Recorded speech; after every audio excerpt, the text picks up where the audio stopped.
Jackson stirred his coffee absently, watching the rain streak down the cafe window.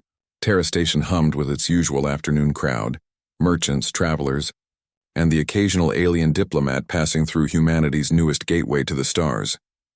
The creature that walked through the door made everyone stop. It was massive, nearly 8 feet tall, with scales that shimmered between deep purple and midnight blue.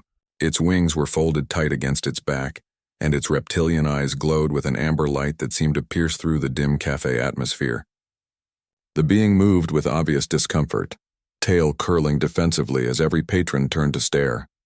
Jackson recognized the species from the integration briefings.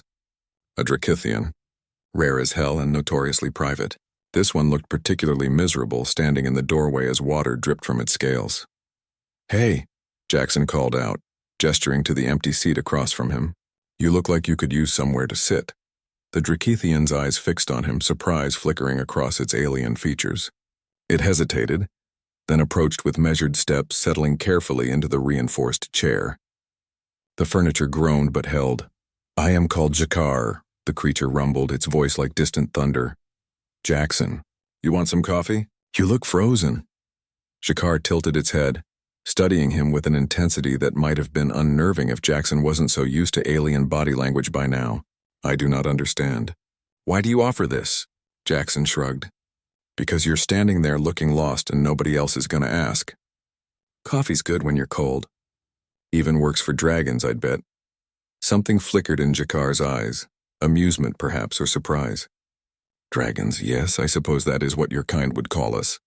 He paused. "I accept your offer, human." Jackson ordered 2 more coffees, one specially prepared with the high-temperature modifications for non-human biology. Lisa, the cafe owner, brought them over personally, her curiosity barely concealed behind her professional smile. "First time on Terra Station?" Jackson asked. "First time among humans," Jakar admitted, wrapping his clawed hands around the steaming cup. "I came to observe, to understand why the Galactic Council speaks of your species with such concern." Jackson laughed. "Concern? That's diplomatic. Most species think we're crazy. Are you not?" "Probably." Jackson took a sip. "We've only been in space 20 years, and we're already setting up colonies on death worlds other species won't touch. We treat first contact like a business opportunity.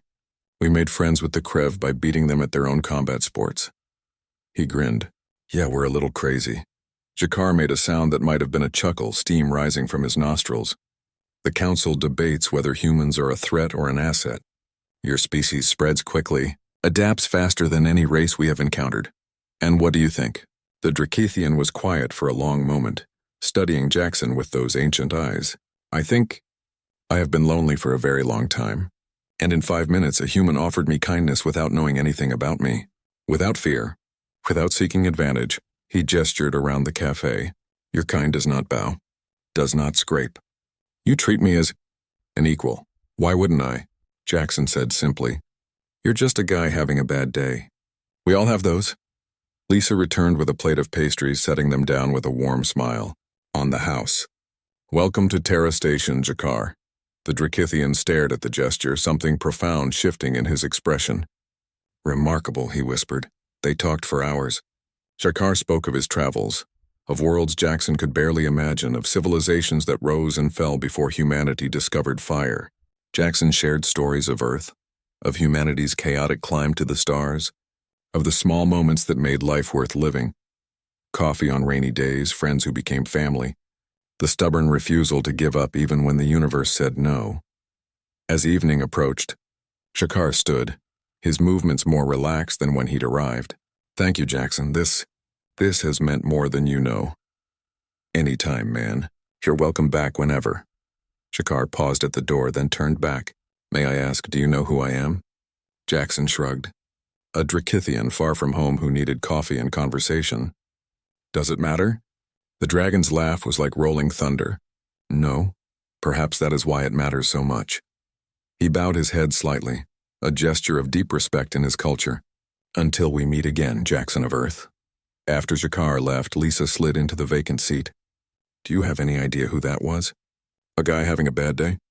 She pulled up her tablet, showing him a Galactic Council database entry. "That was Emperor Jakar Velthoris. supreme ruler of the Drakithian sovereignty, one of the most powerful beings in known space. Jackson stared at the screen, then started laughing. Seriously?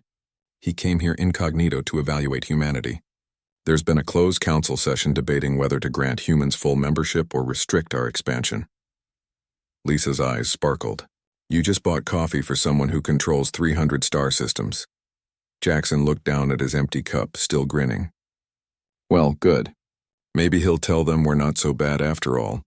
3 days later, the Galactic Council announcement came through every comm channel. The Drakithian sovereignty had cast its vote in favor of full human membership, with Emperor Jakar personally sponsoring Earth's integration. In his official statement, the Emperor said simply, "Any species that offers kindness to strangers without expectation of reward has earned their place among the stars." Jackson never mentioned the coffee. He didn't need to.